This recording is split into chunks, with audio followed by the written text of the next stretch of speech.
Kita semua pasti tahu bahwa air merupakan sumber kehidupan yang sangat penting bagi semua makhluk hidup, termasuk manusia. Segala aktivitas kehidupan sehari-hari tak lepas dari peran air. Berdasarkan data dari Badan Pusat Statistik Indonesia, Indonesia memproduksi air bersih sebesar 5,25 miliar meter kubik pada tahun 2021. Meskipun berdasarkan data jumlah air bersih di Indonesia masih mencukupi, tetapi di masa depan ada ancaman yang cukup serius nih, krisis air bersih. Hal ini tentu harus menjadi perhatian kita karena air adalah penunjang utama kehidupan. Dahulu, sungai merupakan salah satu tempat untuk memenuhi kebutuhan air. Banyak orang yang menggunakan air sungai untuk mandi, memasak, dan mencuci. Namun saat ini dilakukan kembali karena sungai di Indonesia sebagian besar sudah tercemar. Berdasarkan data dari Badan Pusat Statistik, pada tahun 2022, hanya 9 sungai di Indonesia yang memenuhi kualitas bisa dilakukan kembali karena sungai itu, yang artinya hanya 8,2% sungai yang memenuhi baku mutu dari 110 sungai yang diidentifikasi.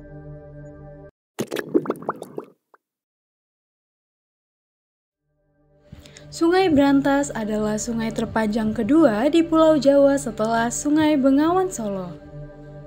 Panjang Sungai Brantas adalah sekitar 320 km dengan daerah aliran sungai seluas 1.194.593 hektar.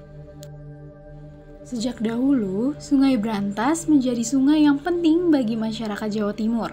Salah satu fungsinya yaitu menjadi jalur transportasi yang berpengaruh pada peradaban di sekitar bantaran sungai. Sepanjang aliran sungai ini juga berfungsi sebagai persawahan dan lahan pertanian. Ditambah lagi, salah satu perusahaan daerah air minum atau PDAM Kota Surabaya sebanyak 97% air yang dialirkan ke pelanggan bersumber dari Sungai Brantas. Namun, bagaimanakah keadaan Sungai Brantas saat ini?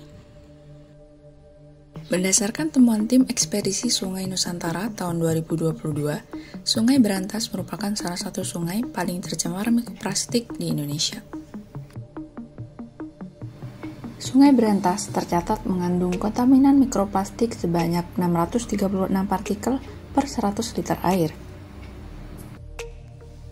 Sumber mikroplastik di Sungai Brantas berasal dari aktivitas pembuangan limbah industri kertas dan tekstil tanpa diolah di sepanjang daerah aliran Sungai Brantas.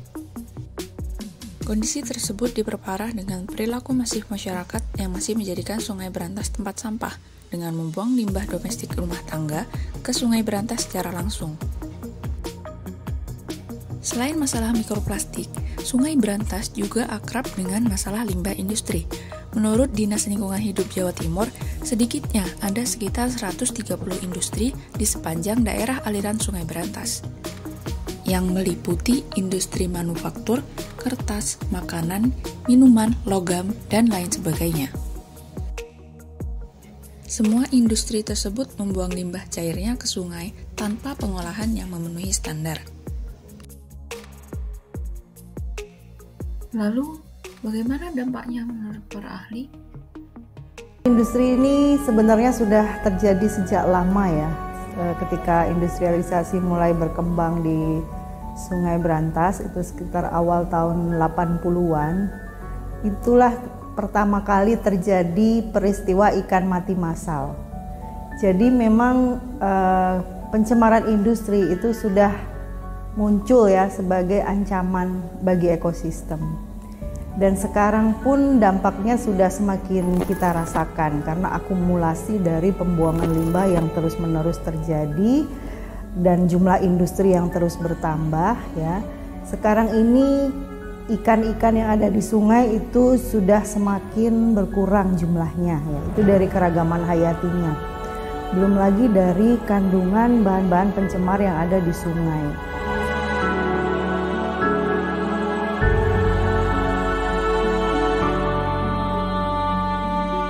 Dan pencemaran ini tidak hanya terjadi atau mencemari di area tempat terjadinya pembuangan limbah itu, tapi akan terus terakumulasi hingga ke wilayah hilir Nah, sayangnya di daerah hilir itu kan sungai ini dimanfaatkan sebagai air baku, air minum ya, atau mungkin sekarang hanya digunakan sebagai air bersih oleh sebagian besar masyarakat.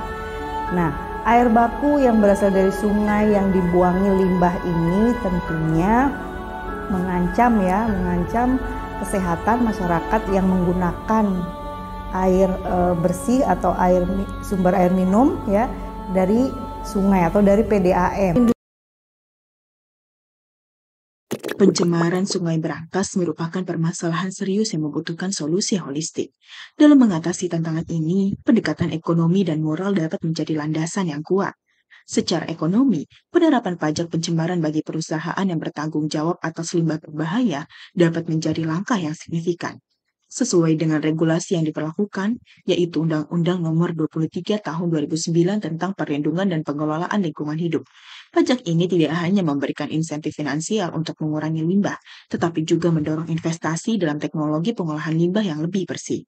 Selain itu, memberikan insentif finansial positif kepada perusahaan yang mengadopsi praktik ramah lingkungan akan menciptakan dorongan ekonomi tambahan untuk perubahan yang positif. Dalam upaya penanggulangan pencemaran Sungai Brantas, pendekatan moral melalui konsep ekoton dapat menjadi landasan yang kuat. Ekoton sebagai daerah transisi antara dua ekosistem menciptakan kesadaran tentang pentingnya menjaga keseimbangan lingkungan. Di tengah tantangan pencemaran yang dihadapi sungai ini, melibatkan seluruh masyarakat sebagai pelaku utama dalam pelestarian ekosistem menjadi langkah kunci. Pendekatan moral ini melibatkan edukasi dan peningkatan kesadaran etika lingkungan di antara perusahaan, masyarakat, dan lembaga terkait. Program penyuluhan dapat menyoroti dampak pencemaran sungai serta tanggung jawab bersama dalam menjaga kebersihan air. Peningkatan partisipasi masyarakat dalam pemantauan kualitas air sungai juga memainkan peran kunci dalam pembentukan kesadaran moral tentang perlunya melibatkan semua pihak dalam pelestarian lingkungan. Dengan menggabungkan pendekatan ekonomi yang pragmatis dan pendekatan moral yang berorientasi pada nilai, kita dapat membentuk solusi yang komprehensif dan keberlanjutan untuk mengatasi pencemaran Sungai Brantas. Semoga upaya ini tidak hanya memberikan solusi praktis, tapi juga menciptakan perubahan positif yang lebih mendalam, baik secara ekonomi maupun moral.